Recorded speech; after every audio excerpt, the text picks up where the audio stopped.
Welcome to Cord Cutting Today, where we break down some of the biggest stories happening in the world of cord cutting, including: is the future of YouTube TV and other live TV streaming services in danger? We'll tell you what's happening and why a lot of people are raising serious questions and starting to sell a lot of stocks about streaming services like Fubo, YouTube TV, Hulu Plus Live TV, and others. Philo customers are going to get free AMC Plus. We'll tell you when that's going to happen, what you need to know about it, and why is rural internet rollout still taking so long? There's a reason. We're going to tell you what's happening and what the FCC is doing to try to address this. First though, if you want to learn more about these stories, check out the show notes down below and in the first pinned comment. I'll put a link to each story there so you can read about them for yourself and come up with your own opinions. I'd love to hear from you. If you're new here, do me a favor, hit that subscribe button, hit that thumbs up, let YouTube know you enjoy what we do here. It really does help, and hopefully we can help you break free from the high cost of television and still watch the shows that you enjoy. All right, let's dive into it. Last week, Disney, Fox, and Warner Brothers Discovery have released or announced they will be releasing a new streaming service that will give you access to live streaming channels like ESPN, BTN, FS1, games from TNT, and others, without needing to get a big streaming package of YouTube TV or a cable package. Now, this is a cutting out the middleman situation. Basically what the media companies are doing here is they are removing the need for a third-party company like YouTube TV to sell their content. Instead, they're going to sell directly to you without needing the middleman. We've seen that in other areas. We got things like Disney Plus, Paramount Plus, Peacock, HBO Max, cutting out the middleman, allowing them to keep all the profit. Now with this does raise a big question. Will people continue to subscribe to things like YouTube TV if they can go directly in more of a slightly more a la carte type situation and only get the sports channels? Studies have shown, and numbers have shown, that the vast majority of the reason people are paying for things like YouTube TV, Hulu Plus Live TV, and others is for sports. Now we see things, for example, Fubo stock tanked very hard after the announcement because people are very worried about the future of Fubo with this. I do think it's a very serious and realistic fear here that Fubo, YouTube TV, Hulu Plus Live TV, Sling, and others may not make it with this. If more and more companies team up, if you think about it, depending on what the price is, and a lot of people estimate $30 to $40. Some people have estimated higher. I don't think that's going to be a reality. If it is, the service is dead on arrival. But I do believe in that $30 to $40 range is a sweet point because you can add an antenna to get a bunch of local content, or maybe CBS's Paramount Plus or Peacock with this to get the remaining sports you need. If that happens, if I can get all my sports content for under $50, it's a $35 for this, $5 for another one, $5 or $10 for another one, depending on how the pricing breaks out. It works out to be about $50. That can be significantly cheaper than a Fubo, a YouTube TV, and others, and give me what I'm coming here for. We'll keep a close eye on this, but mark my words, investors are making it clear that this is a real fear, and that's why they're selling stocks like Fubo, and I think it really is a real danger to these live TV streaming services. All right, if you are a Philo customer, AMC on Friday announced that AMC Plus will be free to Philo customers for the ad-supported plan. Early this year, AMC announced that they've struck a deal with several cable providers and Philo that their streaming service, AMC Plus, will now be free if you get a AMC Plus, or if you get Philo, the AMC Plus with ads will be free to you. Now, a couple catches here with this. Disclaimers, details are very thin. They have not announced a date. For example, will you be able to pay an upgrade? Recently, Walmart Plus had YouTube TV in mind. Walmart Plus announced that if you want to upgrade your ad-supported version of Paramount Plus to the ad-free for a few bucks a month, you can do that. Now, we don't know. We have to ask those questions about Philo. We'll see. Philo and AMC both confirmed this. They both say details of this will be coming soon. So if you're a Philo customer, $25 a month right now, it will soon include AMC Plus without the need to pay for it, for the ad-supported plan. All right, so why is the rural internet taking so long to come together and bring high-speed fiber or cable or more to rural Americans? One of the biggest problems is those telephone poles. Those old poles, now there's a couple issues with them. Some of them are so old and decrepit they need to be replaced first. Some of the problem is the companies who own those poles don't want to allow other companies to run new wires down them.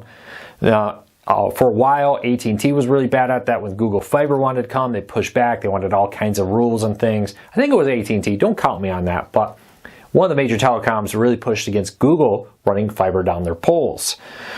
Well, for example, in many rural parts of the country, there are so many of these poles that are owned by different people. You need to get different permissions. Now, the FCC is putting new rules in place that would basically limit the amount of time that pole owners could delay the review process. Right now, sometimes for years, they can drag it out, which they do often because they don't want competition, right?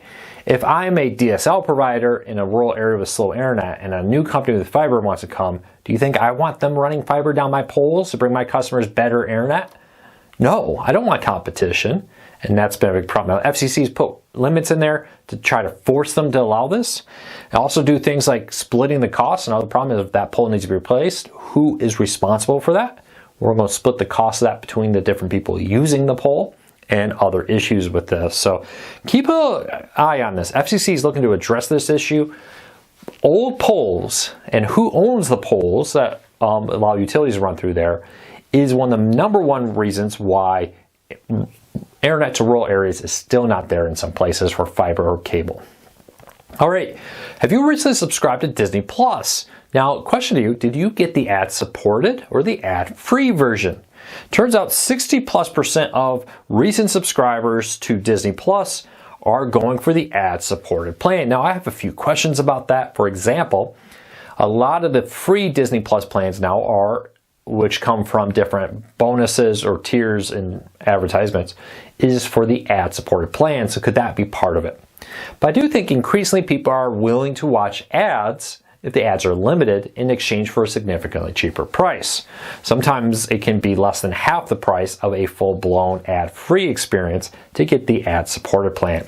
Look for that to become more and more common, but I want to know, do you pay for ad-free or ad-supported to save money? Or does it depend on the service? Some services I may not care. Some services I may care. Leave me a comment, let me know. All right, on Friday, not only did AMC announce that they are giving away free AMC Plus to Philo customers, but they announced that ad sales dropped 23% and streaming subscriptions rebounded in the fourth quarter.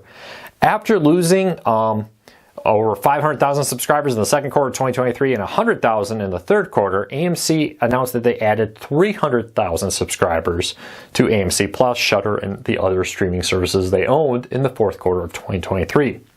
Now, streaming revenue is still down, but they've seen a nice bounce back where they are slowly and steadily crawling their way out after several quarters in a row of losing subscribers there. We'll have to keep a close eye on this, but ad revenue is down, and we'll talk about that at the end. I had a question what I mean when I say the ad market's soft, because people are like, I see ads everywhere. I see ads on everything. But it doesn't mean channels are getting the same amount of money. And I'm going to talk about that at the end to answer one of the most common questions I get about that, about why many streaming services are struggling, even though they're full of ads. All right, Sinclair, the parent company of the Tennis Channel, may be selling part of the Tennis Channel. Reportedly, they are doing a deep dive, according to Front Office Sports, into the value of the Tennis Channel. Do we get some sponsors here? What are they going to do with the Tennis Channel? Is it profitable? Is it not? Is it worth it? Sinclair, of course, has been trying to offload Bally Sports. They've done a pretty good job of that, but Bally Sports are still kind of tied together a little bit there. And now they're reviewing this. They've recently launched the new pickleball channel through the Tennis Channel, and they've also had the T2 free ad-supported streaming channel there with it.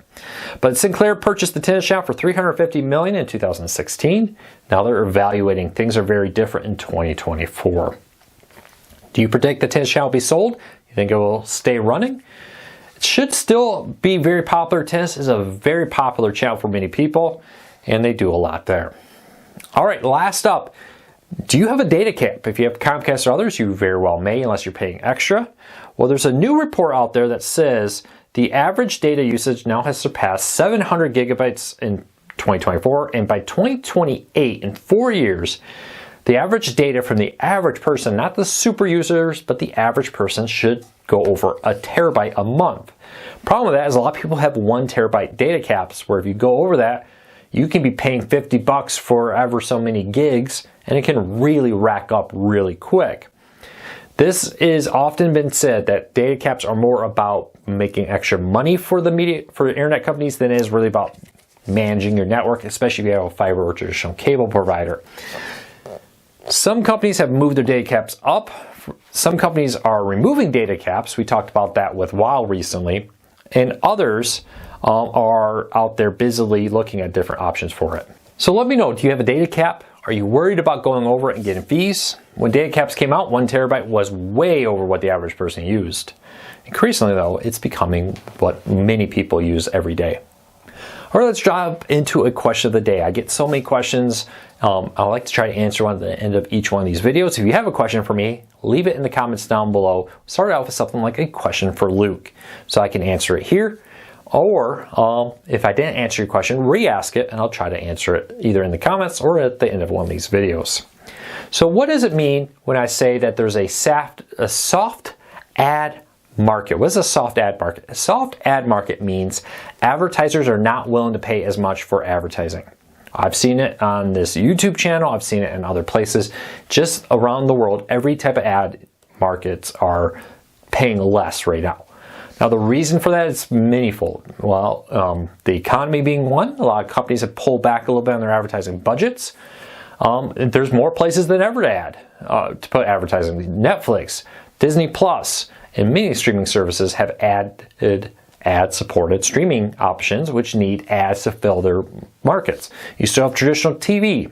Now, companies are not willing to not sell their ads, right? If somebody's not willing to pay what they paid last year, they're not going to leave that ad spot blank because then they get no money. And companies like us that rely on ads to pay our employees and pay our bills would get nothing. Instead, they just lower the ad. A lot of times this is automatic. YouTube automatically bids, gets the most money for the ads on these videos, and then I get a share of that revenue. While as companies bid less, the revenue here goes down. So that's what I mean when I say soft ad market. That's resulted in things in like AMC seeing ad revenue drop over 20% last year in the fourth quarter. Other companies have reported that too, and other companies have predicted 2024 will continue to see a very soft ad market where ad revenues are down. This will drive companies to try to make up the lost revenue in other places like price hikes, different types of ads. We already see Roku talk about different kinds of ads on the home screen. We've seen Amazon Fire put full screen ads when you start playing them because they get more money. Google TV is starting to test that on some of their devices like the Chromecast with Google TV. Wouldn't surprise me if that rolls out to other devices in the future.